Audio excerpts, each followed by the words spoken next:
Les Arts Florissants, c'est un ensemble de musique baroque qui a été créé il y a une trentaine d'années par le chef d'orchestre franco-américain William Christie.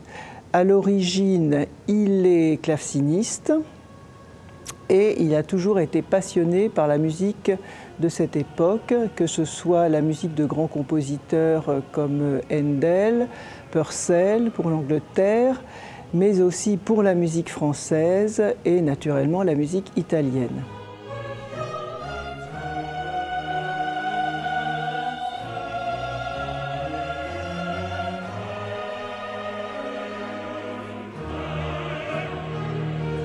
Les Arts Florissants se sont constamment renouvelés au cours de ces 30 dernières années.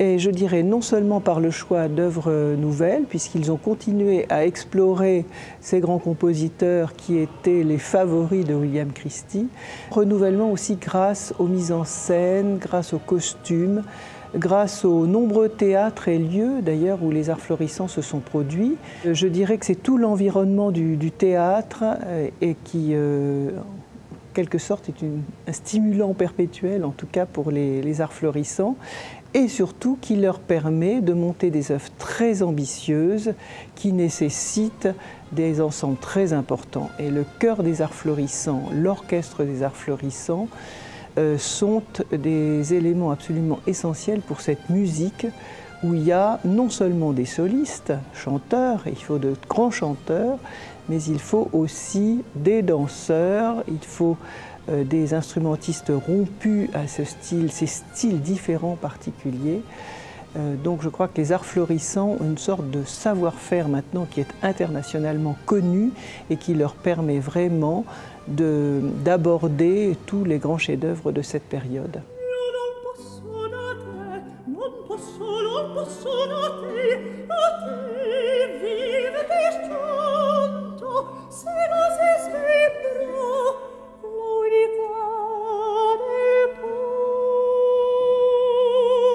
Le costume, c'est l'élément essentiel pour que l'œuvre vive. Ces opéras ont souvent des intrigues assez compliquées, il faut bien le dire, qui sont parfois éloignées de notre sensibilité actuelle. Ce sont évidemment souvent des histoires amoureuses, mais il y a aussi des histoires politiques, il y a des quiproquos, il y a des dieux, il y a des héros, et le spectateur doit comprendre tout de suite qui fait quoi, ce qui se passe. Donc le texte doit être parfaitement compréhensible et surtout les personnages doivent être identifiés immédiatement.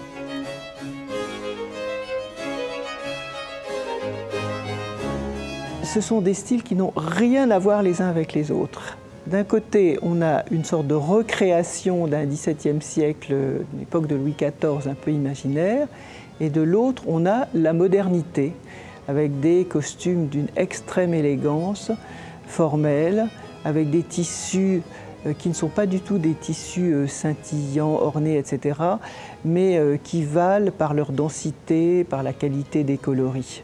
Ce qui m'a fasciné personnellement dans cette exposition, c'est l'extraordinaire qualité, professionnalisme du travail de tous ces ateliers de théâtre. Avec un souci du détail, rien ne doit être laissé au hasard, tout est fait avec une exigence de perfection qui, je crois, rejoint en tout cas l'exigence de perfection des musiciens.